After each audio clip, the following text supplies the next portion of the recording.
Nuestro siguiente invitado es el ministro de la Presidencia, Juan Carlos Orillac, que como siempre, bueno, vuelta a casa, ¿eh?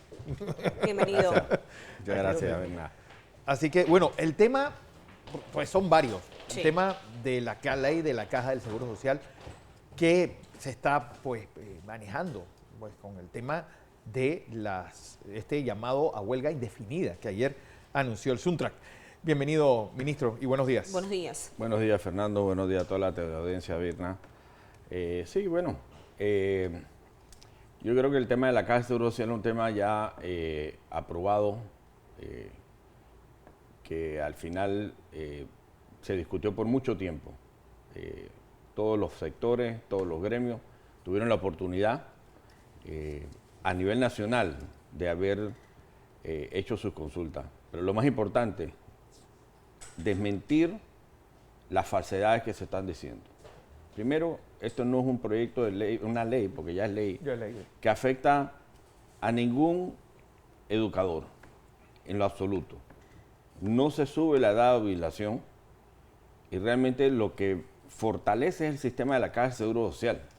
Entonces, escuchar a los que siempre han estado tratando de alguna u otra forma enredar el país con falsedades, porque simplemente lo único que saben es decir, volvamos al sistema anterior, que es un sistema quebrado, demostrado en el tiempo que no funcionó, que por algo tuvimos nosotros que entrar y que fue un tema que el presidente de la República con mucho sacrificio, pero con la responsabilidad que corresponde lo atendió y que fue mencionado inclusive en tiempos de campaña.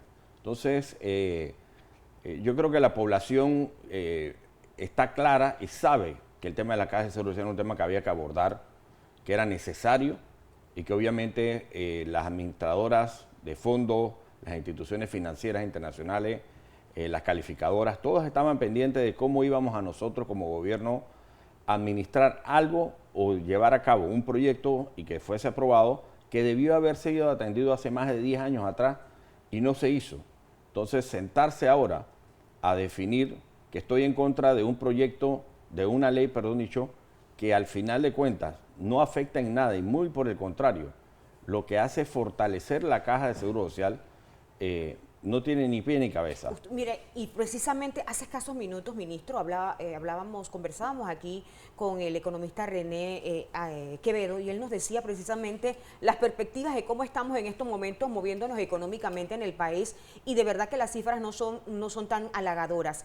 Que se escucha ahora de que el mes de abril, el cuarto mes, se va a iniciar con huelgas indefinidas. ¿Qué tanto podría incrementar más el problema económico hoy por hoy en nuestro país? Y también, usted decía que se han dicho muchas falacias sobre la ley. Ahora se argumenta que hay dentro de la propia ley, hay puntos escondidos que motivan un aumento de la edad de jubilación. Bueno, es que por eso digo, o sea, sentarse a hablar e inventar cosas que no son ciertas. Ahí no, en ningún momento se estableció el aumento de la edad de jubilación. Lo que se dijo es que se iba a evaluar cuál era la situación de la Caja del Seguro Social conforme las reformas que se hicieron y que no se definió, porque la propuesta que hizo el Ejecutivo sí incluía una paramétrica que era el aumento de la edad de jubilación en base a las corridas y los esquemas que se hicieron, que nadie más presentó y que nadie argumentó realmente. Y obviamente, al final, la Asamblea, quien fue que terminó aprobando el proyecto, definió que no era el momento para hacer el ajuste a la edad de jubilación, pero eso no es un tema que hoy día está, digamos, en discusión. Aquí a nadie se le va a afectar la edad de jubilación bajo ninguna circunstancia. Si dentro de 2 o 3 o 4 años, creo que es el sexto año, Sí. es que se va a mirar si realmente aplica o no, se verá en su momento. Sí. Pero salir a la calle a decir es que estoy en desacuerdo con lo que va a pasar dentro de 6 años, o estoy en desacuerdo porque a mí me afecta, eso es mentira.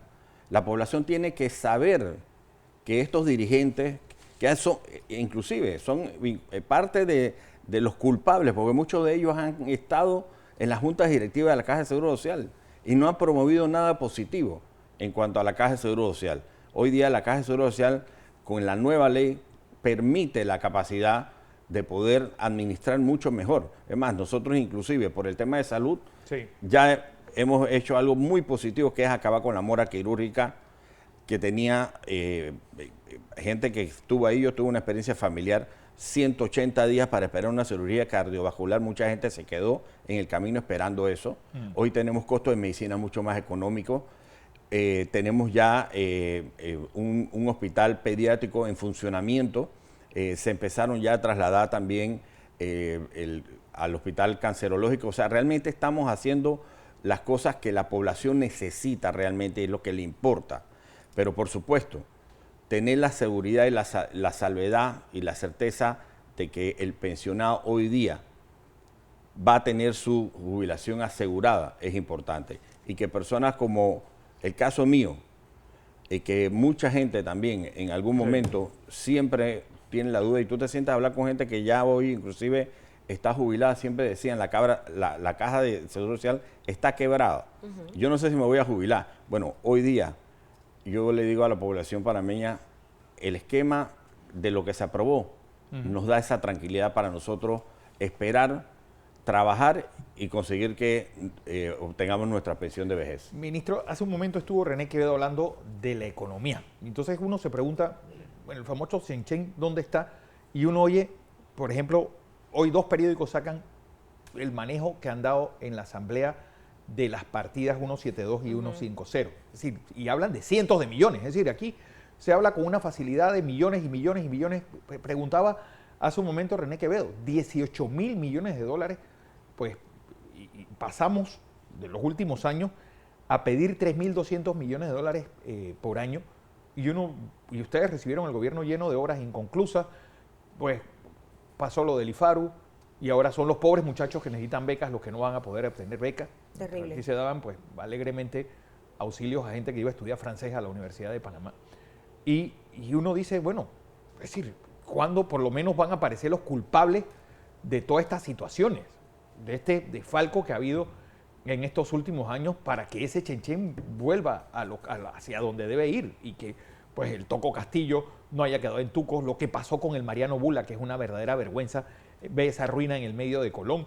Lo del Rico Cedeño, que estaba funcionando, había sido reformado en el 2007, 2008, y lo destruyen en el 2018 y sigue destruido. Es decir, esto yo creo que ayuda a que se colme la paciencia de la gente en la calle, que ha visto cómo los políticos, y ahora que han estado de vuelta en campaña, pues andan campantes, felices y contentos, mientras el resto de la población es el que está cubriendo las consecuencias de sus irresponsabilidades. Con el bolsillo vacío. Y con el bolsillo vacío. Tras eso. Mira, coincido 100% con lo que acabas de comentar. Lo cierto es que el presidente Mulino, desde que entró, indicó ninguna de las obras que haya iniciado o que haya sido abandonada se va a quedar así. Primero porque son obras del pueblo, no son obras de ningún gobierno, y al final de cuentas deben ser entregadas al pueblo. Se han ido rescatando una cantidad de obras importantes, como por ejemplo el Hospital Amador Guerrero en Colón, que ya está próximo a entregarse, Dios mediante, en junio, el Hospital de Metetí, el Hospital de Bugaba. Hace poco inauguramos el Toco Castillo en Veragua. El Rico Cedeño se está por atender también. Se inició también con el tema del Mariano Bula, se rescató un proyecto que tenía más de 12 años, 7, 8 años de estar abandonado prácticamente, y así una cantidad de obras a nivel nacional por todos lados, unas dejadas de atender, otras abandonadas, y al final de cuentas, efectivamente, yo creo que el Ministerio Público está llamado a empezar a investigar, porque estas acciones, sí, creo que inclusive en el periodo pasado, doña Mayín inclusive propuso una norma de que aquellos que paren las obras pudieran ser juzgados, sí, porque al final de cuentas estas obras son del pueblo, y cada parada de obra termina costando el doble. Sí. Bueno, o el triple como la ciudad del hospitalaria. Sí. Así es, entonces yo creo que efectivamente lo único que nosotros no podemos tampoco caer en lo que tuvimos aquí en el periodo del 2019, 2020... No, del 2014. 2014-2019, que aquí se inició una persecución atroz contra... Tú fuiste inclusive... Bueno, es que y el propio presidente Mulino. el propio presidente Mulino, y eso no es lo que queremos. Pero digo, lo que es que la justicia pero lo que haga. sí se debe hacer, Sí. ministro, es que estos que hicieron esa persecución reciban el castigo ejemplar para que nadie se le ocurra de nuevo hacer una estupidez como esa. Es que el gran problema de todo esto es que los que hicieron Kenia Porcel, Rolando López, Juan Carlos Varela, la mujer de Santarín, todos andan como si hubieran hecho un gobierno ejemplar. Aquí pareciera que en los últimos 10 años nosotros tuvimos 2 estadistas en la presidencia. Y no es persecución. Y no es persecución. Bueno, pero yo creo que la alguien gente- agarre una ciudad hospitalera, la paralice y que esas consecuencias las hayamos tenido que pagar en la pandemia y ahora que se empieza a reconstruir cuesta el triple. Lo del puente sobre el canal y el túnel es el ejemplo más visible de lo que fue el despilfarro. Es decir, ahora cuesta 3 veces más un puente y un túnel cuando antes era un solo puente y el riel del metro incluido. Aquí tuvimos 10 años de desidia total, de malas decisiones, de malos administradores, y obviamente hoy día el pueblo panameño está pagando, y eso es parte de la situación económica en la que vivimos, porque Exacto. nos dejaron un país endeudado en el doble en este último quinquenio, y obviamente sin uno poder definir, mira, la cantidad de obras que están aquí, que uno puede contabilizar. Entonces, todas esas cosas al final nos han afectado, y obviamente muchas otras cosas que se manejaron de una forma tan irregular que nos han afectado la economía. Pero yo creo que el presidente Mulino ha sido muy claro, inició un proceso de activación económica con una serie de proyectos a nivel nacional importantes para darle a ese tema un poquito de agilidad Sería y poder a corto crear plazo. a corto plazo, Sí. mientras los proyectos importantes de gobierno arranquen, porque hay muchos que toman un tiempo, por ejemplo, como es el tema del tren David-Panamá, el tema del teleférico que ya se licitó, y obviamente los proyectos de inversión privada, ¿no? Sí. Como son los puertos, todas estas vías importantes como la carretera interamericana del oeste, que Los ya 3 paños arrancó la acá. del este. Sí. Todos esos proyectos son importantes que van a dar impulso desde el gobierno a proyectos, a empleos, pero también dinamizar la economía a través de la inversión extranjera, que hoy día siente un país, ¿no?, en el cual se siente cómodo, en confianza para poder traer sus inversiones. Precisamente, y le hacía la pregunta porque ya vamos a los 3 primeros meses y muchos panameños, ministro, apostaban que iniciando el nuevo año ya iban a ver ese circulante de Chenchen y dicen, bueno, realmente mi bolsillo está vacío. ¿Cómo explicarle al panameño, al panameña que todavía tiene esa confianza que todo va a mejorar, que se está recuperando la economía, que próximamente se le va a dar esa confianza a esos inversionistas para que precisamente vengan a Panamá y que se genere esos empleos que tanto se necesitan? Mira, yo creo que la población está viéndolo, si no es con la velocidad que corresponde. Y recordemos, como dice el dicho, Roma no se hizo en un día. Aquí tenemos 10 años de estar destruyendo el país y obviamente esta administración ha tratado de alguna u otra forma de hacer con los pocos recursos que tuvo y que tiene, de levantar un poquito la economía. Yo creo que ya los promotores de viviendas también están planificando, que es una actividad importante en el rubro de creación de empleos, y obviamente tenemos también mucha gente de afuera que se ha acercado y que ha visto a Panamá, ¿no?, distinto. El tema de la Caja de Seguro Social ha sido básico e importante para poder también, porque detrás de esto está el tema de las calificadoras de riesgo que definen, al final de cuentas, y pudieran afectar en un momento dado la tasa de interés que pudiéramos nosotros Pagar en todo. Pagar en todo, y que es una cascada. Empieza el gobierno, pero termina en el carro que estás pagando en un préstamo que tengas con el banco. Entonces, eso empieza a dar un poquito de tranquilidad a las calificadoras. Ojalá y todavía tenemos que hacer un sacrificio fiscal de austeridad en cuanto al manejo del gasto público, no de inversión. Y sobre eso estamos trabajando también, porque obviamente, como bien lo dijo Fernando, el despilfarro aquí era impresionante. En particular, por ejemplo, en el caso del Ministerio de la Presidencia, había más de 400 y pico de carros alquiler, Wow. una cosa fuera de este mundo. y obviamente ¿Sin los uso? ¿Para gastos. qué uso? Sí. Para personal, uso personal. Bueno, ahí se le daba carro a todo el mundo, Wow. el que debía y el que no debía. Pero, por ejemplo, eso no está catalogado como un delito. Porque tú Sí. alquilas 400 carros también. Imagínate, qué Tú dices, terrible. pero es que sustenta, ¿en qué los usaban? Sí, bueno, es que Cuando uno ve, ministro, cualquier institución en el interior Sí. que se jacte de tal, tiene una carcacha tirada afuera del carro llena de monte. Que no Varias funciona. carcachas. Sí. nosotros sí pusimos las demandas Ujú. en los casos en los cuales encontramos que vehículos estaban estacionados en algunas casas Sí. e inclusive chocados. Wow. Esos casos sí los hemos puesto como denuncia, pero bueno, la decisión administrativa Sí. del pasado de definir darle carro A a todo el cualquier mundo. funcionario, digamos, no, ahí hay un tema moral Sí. de respeto a la cosa pública. Pero no es solamente eso es casi en todas las instituciones Así es. que se está dando actualmente, ministro. Ministro, un tema que es sumamente importante es el del agua. Ayer veíamos residentes de Tocumen protestando en hora de la noche, hacia Panamá Norte también, en Panamá Oeste. ¿Qué se está haciendo concretamente para darle una solución? Porque esto cada vez empeora. O sea, hay más barriadas y se empeora más el tema de tener agua potable todos los días de la semana, las 24 horas. Mira, el tema del agua es un tema prioritario para el presidente Molino. No hubiese lugar donde nosotros en campaña fuéramos y que encontráramos que no había algo relacionado con que no hay agua, o nos reparten agua por cisterna o tal o cual cosa.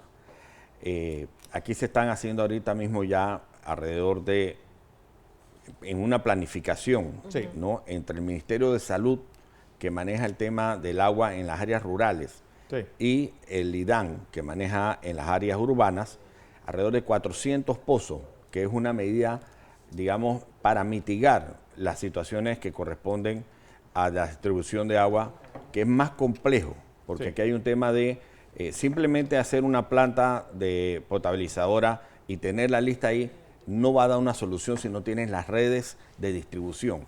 Entonces se está trabajando en ese sistema de redes de distribución, porque por ejemplo tenemos unas plantas, por ejemplo la de Howard, Sí. se hizo la planta, está casi lista, pero no tenía las tomas de agua, Ni electricidad. no tenía el sistema de conducción eléctrica, o sea, no Terrible. podías conectar. O sea, mucha desorganización y planificación, falta de planificación.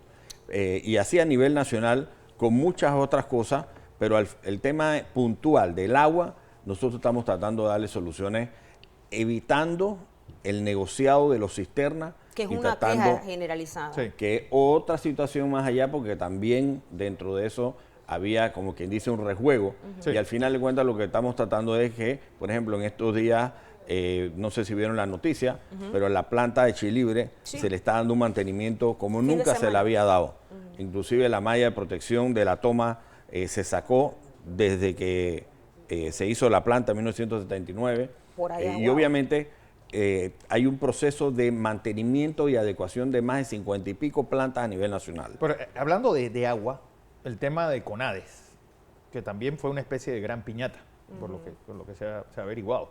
Es decir, cómo va el trabajo y cuál es la función de CONADES con lo que se ha descubierto. Mira, CONADES lo retomamos nosotros en presidencia y obviamente definimos que lo que íbamos a hacer con CONADES era el tema exclusivo de agua. Íbamos Sí. a atender los proyectos de agua. Muchos de los proyectos que estaban en el pipeline, que no habían iniciado o que realmente no tenían una razón de ser, simplemente hemos definido que no queremos esos proyectos. Muchos de ellos se han ido finiquitando y Sí. le hemos dado continuidad a los proyectos relacionados con agua, por ejemplo, proyectos importantes como son el Anillo Norte, el Anillo Este, que van a brindarle agua a todo el área norte principalmente. Ya en estos días pudimos abrir parte del Anillo Norte, donde alrededor de 200.000 personas pudieron en algún momento abrir la llave y recibir algo de agua. Pero todos los proyectos a nivel nacional relacionados con agua y con plantas de tratamiento residual, las PETAR, también, ¿no? Esos proyectos los vamos a terminar y los vamos a concluir. El tema, me escribe un empresario diciendo, el problema es la burocracia de los trámites, es asfixiante. Y es algo que la verdad es que ha sido una queja constante. Y obviamente si tú tienes tantos funcionarios públicos, algo tienen que hacer. Y eso es lo que hace que la burocracia sea tan asfixiante como lo están definiendo. ¿Qué se está diciendo para que la tramitología sea rápida? Bueno, hay un proyecto importante y eso es una de las instrucciones que se le dio a Adolfo Fábrega, el director de la AIG, que tenemos que pasar a ser un gobierno digital, que deje a un lado la discrecionalidad del funcionario en papel, que obviamente tú puedas ver en línea todos tus trámites y eso va a eliminar muchísimo el tiempo y acortar los pasos para poder tú, digamos, tramitar cualquier permiso de cualquier índola. Pero más allá de eso, que es un proyecto que se quiere tener listo, digamos, en unos 2 años, es la instrucción que se ha dado que no detengan ningún proyecto. Esto es hablando con, digamos, el Ministerio de Vivienda, hablando, por ejemplo, todo que me he reunido y he conversado con muchos promotores de proyectos de edificios, ¿no? Con el tema de PH, el tema de los bomberos, obviamente el tema de ANAM, con los estudios de impacto ambiental, todos los entes involucrados, inclusive conversación con el ministro Navarro, prácticamente ha bajado la mora que había en la aprobación de los estudios de impacto ambiental. Entonces, sí hemos ido avanzando muchísimo, no todo es perfecto, no somos el gobierno perfecto, pero hemos tratado porque nuestro interés es que la empresa privada arranque y empiece a generar empleo. En el tema de la seguridad, ministro, si bien es cierto, actualmente el Ministerio de Seguridad lleva a cabo varios planes estratégicos para brindar esa seguridad en el país. Un país seguro es un país tranquilo, sin embargo, lo que vemos a diario es homicidio en Colón, que ya la cifra, ya hasta perdí la cuenta, este fin de semana se hablaba de 4 homicidios en San Miguelito. Se habla de algo en común que el pandillerismo, pero al final, cuando ocurren estos casos, hay personas serias, personas que quieren tranquilidad y se ven inmersos en medio de estas balaceras y esta inseguridad. ¿Cómo lo están tratando ustedes a nivel ya de ministerio, a nivel de presidencia? Sí, mira, nosotros recibimos los informes, las estadísticas y te tengo que ser muy honesto. Ha bajado el índice en comparación con el año pasado. No ha bajado de forma drástica, pero sí ha bajado. Esto tiene mucho que ver con el tema del pandillerismo, tráfico de droga, pelea entre bandas y todo este tema, que realmente cuando hacemos los análisis en un porcentaje importante, pero lamentablemente también se ven afectados ciudadanos normales que se ven en este cruce de balas, pero por ejemplo en el caso de Colón, hemos tenido las conversaciones correspondientes con el alcalde y las autoridades para que suspendan las actividades de parking en lugares públicos y obviamente que trae al final de cuentas situaciones y ya ha estado demostrado que este tipo de eventos trae consigo luego entonces situaciones que lamentar.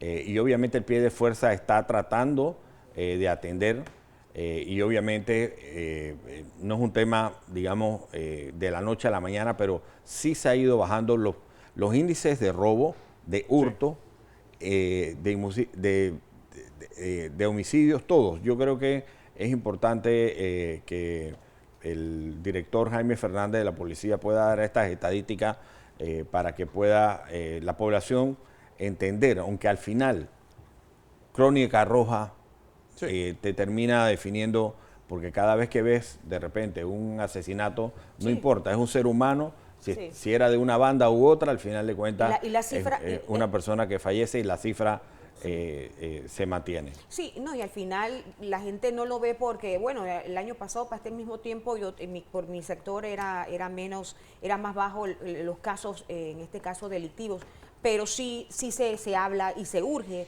por parte de algunas comunidades, por ejemplo, en el área de San Miguelito, que se tomen otros tipos de correctivos. Se ahogaría por un toque de queda. Algunos dicen que no, porque afectaría de cierta forma también en la parte económica. ¿Cuáles serían los planes estratégicos que deberían implementarse? Es lo que me preguntan. Bueno, es que ahí hay un tema que tiene que ver mucho con las alcaldías. Y aquí en este sentido también se han tenido conversaciones con la alcalde Irma Hernández con respecto a mantener una especie de toque de queda, principalmente a menores de edad, que muchas veces son utilizados para hacer este tipo de fechorías por los adultos y demás, y las bandas. que yo creo que es un tema en conjunto que debe trabajarse tanto los estamentos de seguridad como las alcaldías, gobiernos locales, en lugares específicos como San Miguelito, que tiene muchas áreas calientes. Bueno, San Miguelito, Colón, Arraiján, Arraiján, La Chorrera. sí. Es decir, ahora mismo, desgraciadamente, Sí.